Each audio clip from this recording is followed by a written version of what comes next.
Welcome back to the Sango Brotherhood podcast. This is a men-focused podcast where we talk about life and current issues as men. We do so with all facts, no fiction.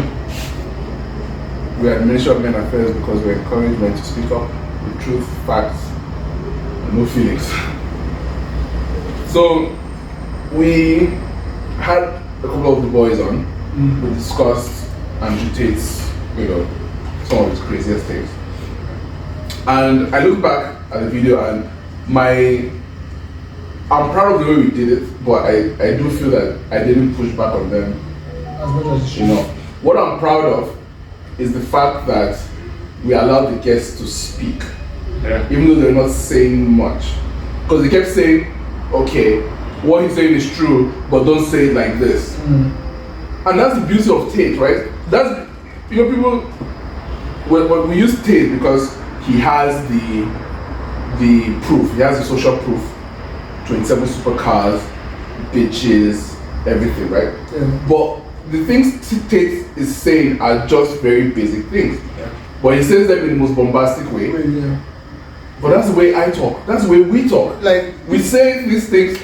You understand? I think people just want you, when you're talking, we want you to say the truth with being nice. We want you to be nice. Not to quote the truth, quote it with lies or something. Like when they receive it and like it won't annoy them or make them feel bad. Yeah. So but I feel saying the truth doesn't really matter how you say the truth. If someone doesn't get offended, get offended. Right. That way. So the thing is, like, there's something in their heart that knows that this thing is true, but the words they hear, you're like, oh no, don't say that. It's like, no, the truth is raw. It comes from the stomach. Yes. Right? So you have to learn how to say it so that you don't die. This is Patrice O'Neill. Yeah. Patrice O'Neill says that people die because they're not honest. Like that stress of having to find the correct words, how to arrange the words. Yeah. Right? Oh, don't say it like that now. But it's true though. One thing I keep saying that he said to very recently was that he has never lost an argument. Andrewtate, Yeah. I'll give the game away to the entire YouTube world why I've destroyed absolutely everybody in any debate ever. I say things that they know are true and that they agree with, but I say it in a way that angers them emotionally and they get caught up in their brain. So instead of saying men are physically stronger than women, I'll say females are weak. Females are weak. Well, females are weak. Females are weak. Well, some women are strong like men. Trying to argue the fact that women are as strong as men physically because I've emotionally controlled them all and upset them all. If my chick said, I want to do OnlyFans, I'm like, all right, then cool, go do it. How much you need? 10 grand, all right, give me 8.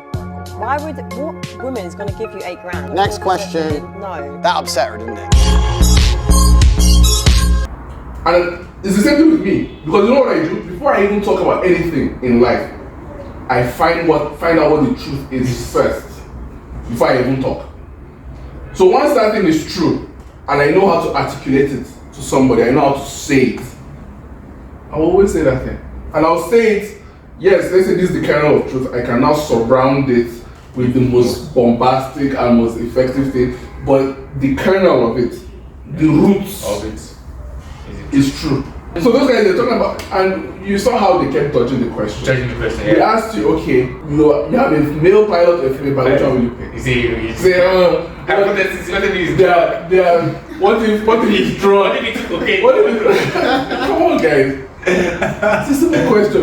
We asked about, okay, let's not even say flying a plane, just for somebody to drive you to Lagos. Say you pick a woman. Like, think about it. Even a woman, like, that gets a girl, and you both are supposed to drive to Lagos, and you say, I'll enter the club, drive us. She looks at you like, what are you talking about? What are you doing? Or you're traveling with your children, like your wife and children, and you are traveling. And then you sit down. Okay, sit down at the back with the children. Let's say you're traveling to Lokoja. Let's say Lokoja, and you say your wife should drive. Yeah. And you and your children will be like, bro, like, what are you doing? What are you doing? It's not about masculinity. It's just responsibility. It's just responsibility. Like you just know. And I try to say something. Say that something about human beings. Yeah. And society, because of the level of society, that's why people are ignoring the gender roles. If a plane crashes somewhere, the men will start looking for shelter. Yes. What he said is that the reason why gender roles are being confused is because real reality is not setting in. Yeah. That's why you can go on TikTok and talk about how you are a two-spirit reindeer, dragon king. You understand? But in Ukraine, where they are feminists, they said you can't go anywhere. As a man, you must stay behind. Yes. All women can leave. But men must stay. The men that were doing transgender, that were identifying as women, they said, bro, sorry. Well, when the women identifying as men, they want to leave that, but they left. They left and they were stealing people's husbands. But they said they were men. The women that said they're men. You know, and the beautiful part is on the group, on my group, my personal group. I posted it. I said, you guys are feminists now, because you know all women, as long as they go to school, they are feminists. That's the truth. Yeah. Guys, no comment. Why are you silent when there's no equality in going to fight the Russians? Yes. They kept quiet still. I thought you guys were feminists, empowered, you can talk, you can shout, you can beat any man. You want equality now? You want equality, so let there be an equal number of men. If Ukraine is putting 3 million people to go and fight the Russians, 1.5 million men, 1.5 million men, let's go and fight tank and drones and airstrikes and die for our country. Since women are just as capable of fighting as men are. That's the interesting. So it's in times of peace, in times of tranquil, that things like feminism can thrive. I think this saying that I think I heard it from Jason Pearson, say strong men create soft times, soft times create weak men, and weak men create hard times. Yeah. So that was playing out right now. That's playing out. Yeah.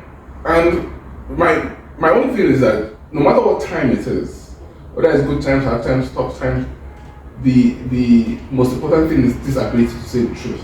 Yeah. Honestly, that ability to speak the truth is the basis of this podcast. Yes. You understand? It goes to the heart, because when stupid things are happening, it is important for us to point out and say, this thing is stupid. We should all know it's stupid. But for people, they will reject reality and say that, yes, I will allow a woman to fly my plane. Like, I would prefer a woman. I'll see a man and I'll see a woman and I'll say, no, this woman should fly my plane. Or driving to Lagos. To drive my tanker that is supplying fuel, or my cement truck. Come on. Let's be honest. Like, it's not even about the crazy thing, but it's not even about their capability. They can drive, but nobody says pressure. That's the point. That's actually the point. That's why I brought up the cement truck. Yeah. I brought up the fuel tanker. That's my issue in our period. No, forget it. The period is even easy. They said mood swing. Mood swing, you are driving tanker. One car just come over and overtake you. Just mood swing and swing on the car. But men have accidents in trucks without periods. Yeah. So we can't even say that the period is the reason why a woman will crash. The point is that a woman wouldn't do it. And it's clear that they're not even interested in it. They're not even interested in it. That's why they don't do it. 95% of truck drivers are men. Why? Because women. Did anybody say, the truck driver association say, oh no, we're not taking women? They're not interested in being truck drivers. And I try to seed the ground to them that, look, okay, the highest pressure driving jobs are men, right? And I'm saying, look, just to help them see, there's a difference between driving F1, driving a truck that's carrying fuel, carrying cement, and driving to work. Driving your children to oh, I'm a woman, I have a job. Oh, I'm empowered. Let me go and work for my oga instead of my husband. I'll drive to work, drop the kids, the children in daycare, sit down at the office from 8 to 5. Let's say a bank. You drive back home. I'm a driver. Yeah. I'm a woman driver. We're just as good as men. Because that is what most women who are driving are doing. They're not driving trucks. They're not driving from Sokoto to. They're not driving from Lagos. The fuel lands in Lagos port. You have to drive it through, cross the Niger Bridge, cross 10 mainland or whatever it is you're driving to bring it to Abuja. Cross villages in the night. Tiny roads, bad roads, animal drivers. They're escaping armed robbers. They're escaping oil bunkers. Come on now. And you say there's just no honesty in the world anymore. That is what I'm saying. And we got these guys. These are men. These are the men that are going to lead us tomorrow. Or even on a small baby conversation like this, we cannot even get them to say the truth. Guys, this is the thing. That we have not politically correct. That's the issue. They say, oh, the message, when you say it like this, the message. There's no message. There's no message. The only message is the truth. Just tell the truth, like, just tell the truth how it is. Like, just say exactly how it is. Don't try to be like, oh, maybe like a male driver may be drunk. Like, they kept saying that statistically, I think if you said statistically, a man is more likely to show up to work drunk. Yes, because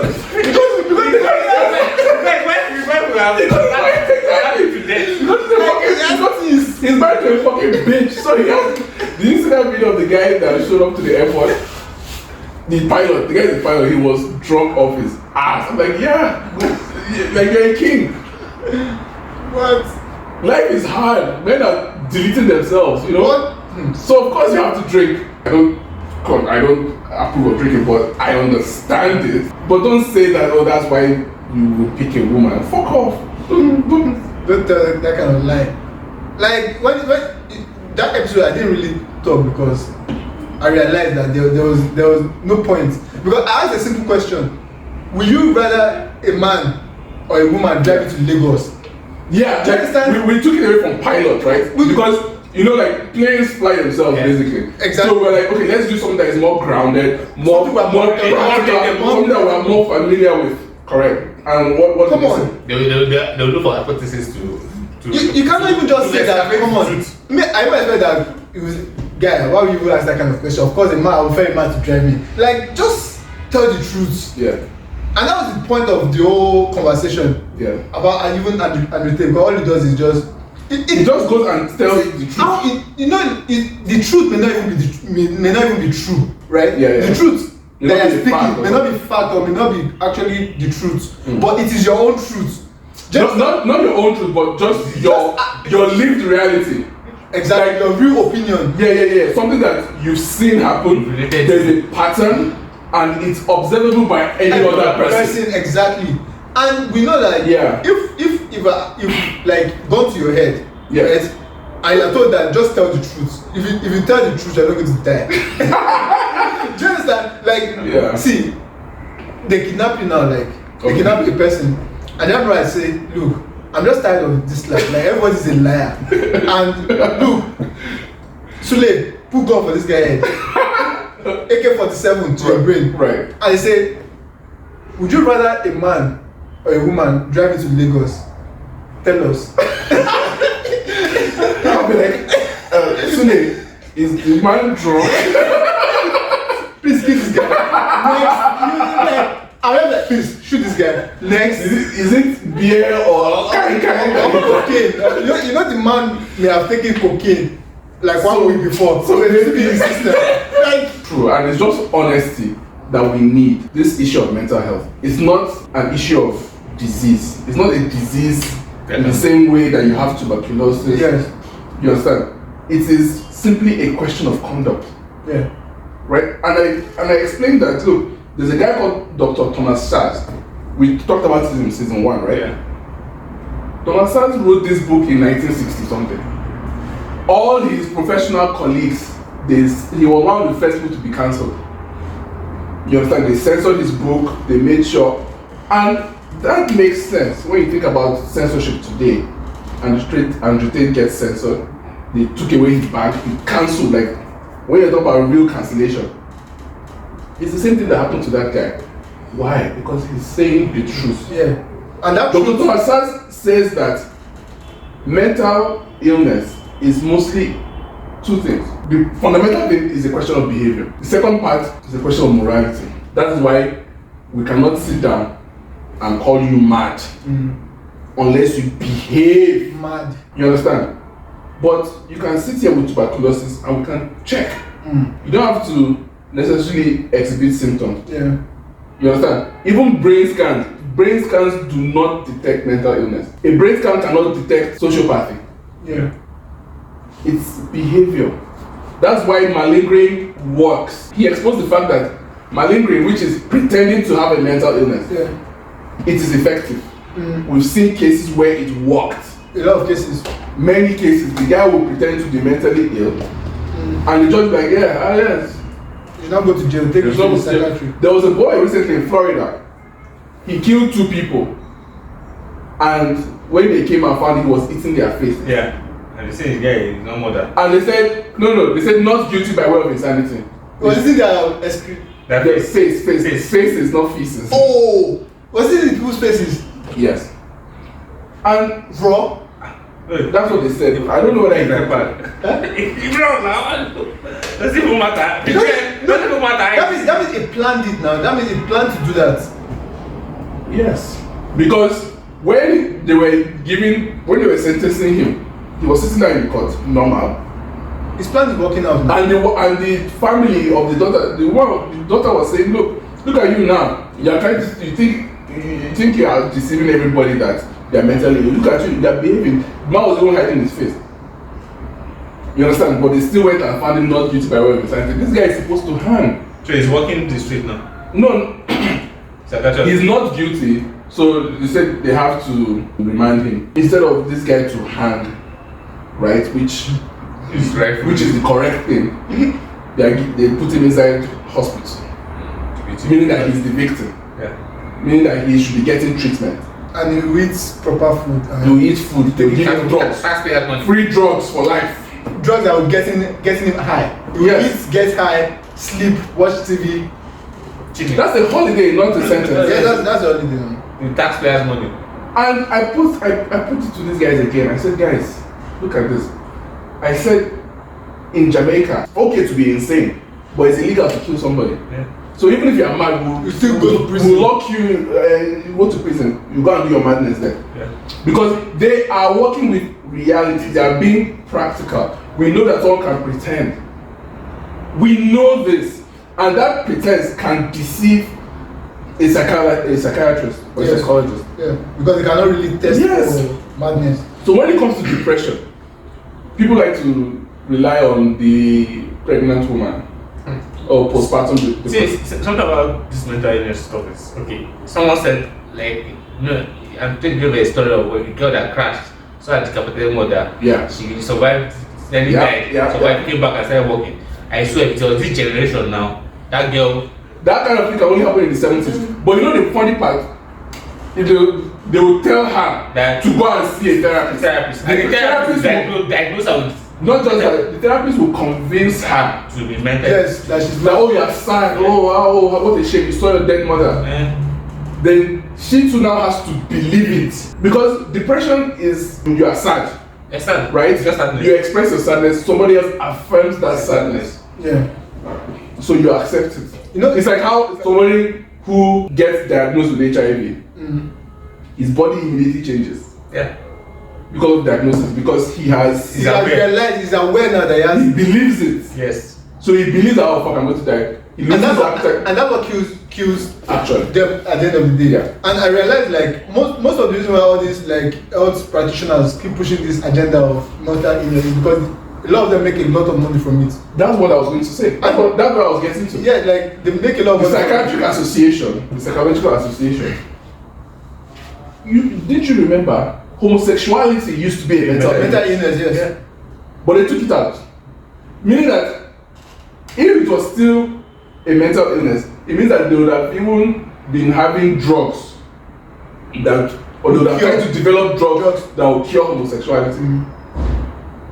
You understand? So how come in the 70s it was a mental illness, today it's not? And now look at what is happening. Look at how they are prescribing Lupron or all these drugs to children. How would they make money if there's people like Andrew Tate spread this message that look, if you have any mental problem, start with your physical first. Make sure you feel good about it. Make sure your body is healthy. If your body is healthy, your mind is very healthy. See, me now, it's a blessing from God that I don't get to fall sick and need to go to hospital or take medicine and all those things. Like me, I can have malaria now and I refuse to take medicine. Yeah, me too. Because I have a certain kind of trust for my body. And like I just have this belief about myself that I am healthy. Like I know that I'm going to be fine. I just like, need the rest. Like that's how I do. Do you understand? But there are people that I know people that if they have headache, they run to the hospital. Panadol straight. Blah blah blah. And I feel like that is wrong. Our body is like the most advanced technology in the world. Yeah. Like the human body is so advanced that it's more advanced than space rockets. Yes. Do you understand? Human body is so advanced. Just imagine if someone go blind, your other senses become better. Heightened. If you become deaf, your eye becomes sharper. Like the body will adjust to anything. It's just so crazy that we don't. Even when someone say he has headache, it's not headache. Like, you don't have headache. Headache is just a symptom of something else that is wrong. Headache is stress or something. So we're always going to take drugs to cure the symptom, but that's not the issue. The headache will still come back if you're not resting well. Yeah, it's true. So drugs, I will come to do master that human beings were not supposed to be taking drugs. Like we are not supposed to be taking drugs. I believe that makes a lot of sense. So much sense. If you tell me that they should, like herbs, it is a shame that we lost connection between our grandparents. Yeah. Like there's the succession of how we grow into the world. They've cut off that succession in the sense that now it's the strangers that will likely bring you up. Yeah. Just like it's the strangers from the teachers to doctors to peers in the society and television. Even now, most people is technology that brings them up. Yeah, most parents do that job. Parents will stick their child for TV and that's where children learn about depression. Exactly. So like I feel and then of LGBTQ, XYZ. Yeah. The world, the system has been created to like behave this way now. They've removed the family structure. I think the message for us is we have to do a lot. Yeah. Because if it's jobs, like we're already seeing where the trend is going. More girls are going to school, therefore more girls are more likely to get jobs. Yeah. So you have to find a way to become independently wealthy. Yeah. And then you can dictate your own terms. Yeah. Fuck you. You're fucked. You understand? and that's what the Tate message is really that they're trying to suppress. Right? Because Tate is telling you that look, you have to find a way to get this bag. And the bag is more important. Not get the bag is too important. It's too important. But I'll say let's just to conclude. What would you say is the biggest thing you've learned from Tate? Like what I've learned is just don't dilute your truth. Don't change your truth. The truth. Just to be liked. Just to be liked, exactly. What would you say? I would say what I've learned from Tate is that I'm right. Right? Like I'm right. You know how like people try to treat you like you're not exactly who you think you are. Yeah. Like you don't know what you're saying. Just like I was thinking, like confidence. Yeah. Just like this is what I feel. This is why I think this is it. And this is how it is. Regardless of how you feel about it. Yeah. That like is the one quality that I like. Yeah. That he says it's not because he has money or because he's an athlete or because he can beat you. Do you understand? This is just how I feel. He went on this guy's show.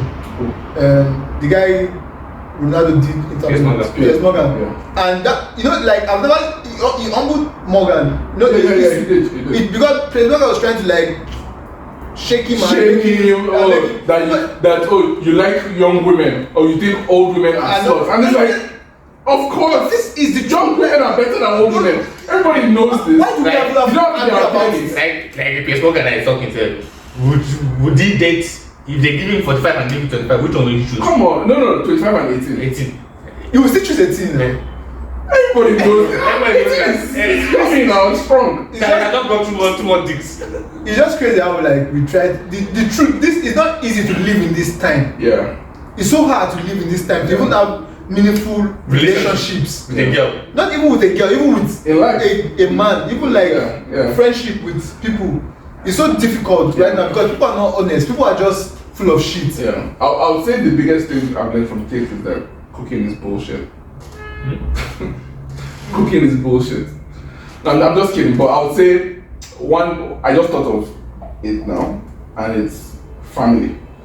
If I tell you something in confidence, and we're boys, why should you go on your podcast and talk about it? Do you understand? You know what I mean? Because like I understand that and he said has an image. He said confidence. He told me in confidence. And he said on the podcast. And I saw it on YouTube Shorts. And I'm like, who is this guy? And he's Jewish. But yeah. That cooking part is very, very true. Let me start with that part. That cooking, one thing Tate said that cooking is a waste of time. I agree. Honestly, I agree.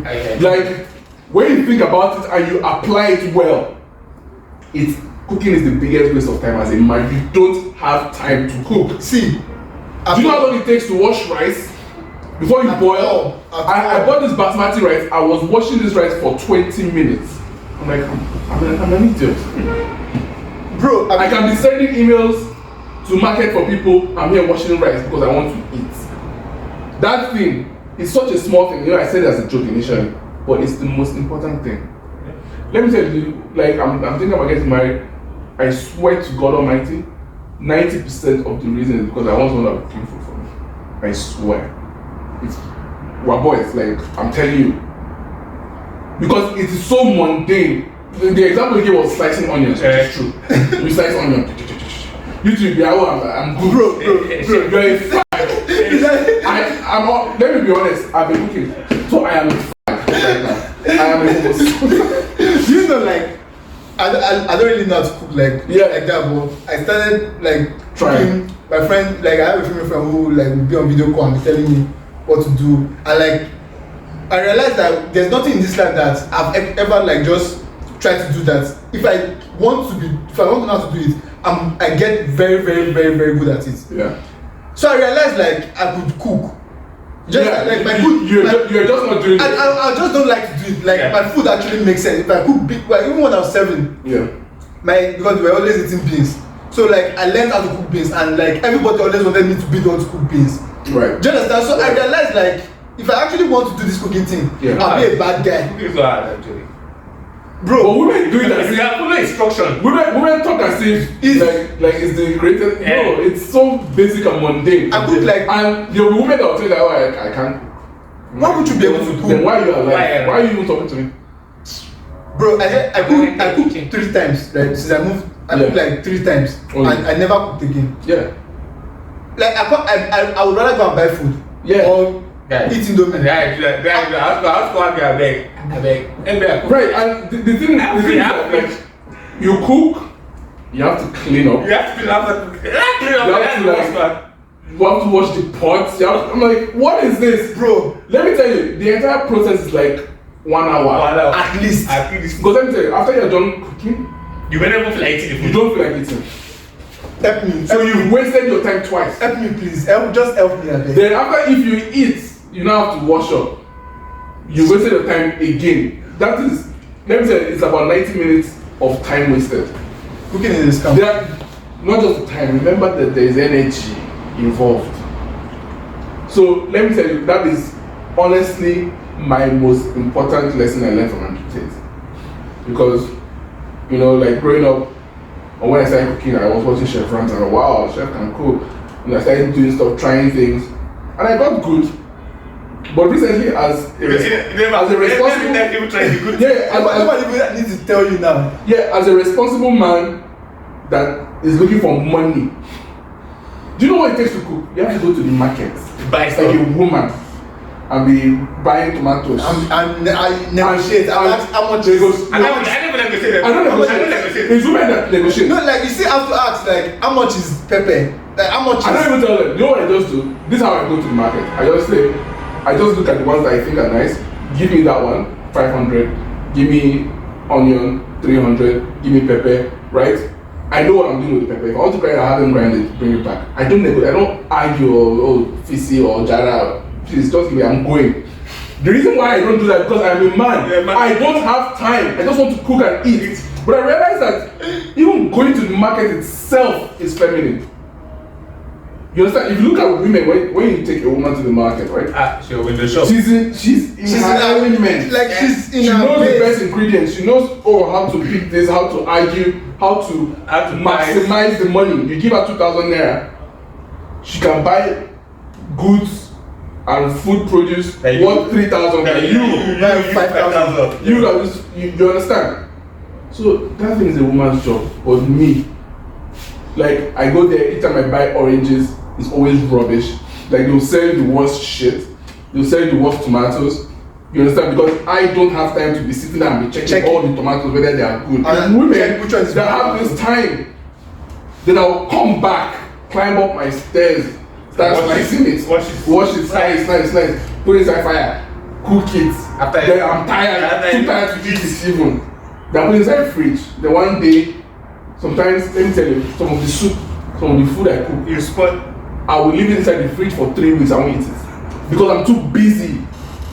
The food will spoil. Yeah, of course. My food, I swear to God, 60% of the food I cook spoils in the fridge because I am so busy just to function that I don't have time to sit down and eat it. So cooking is the biggest waste of time. Yeah, I agree. Because what do you need food for?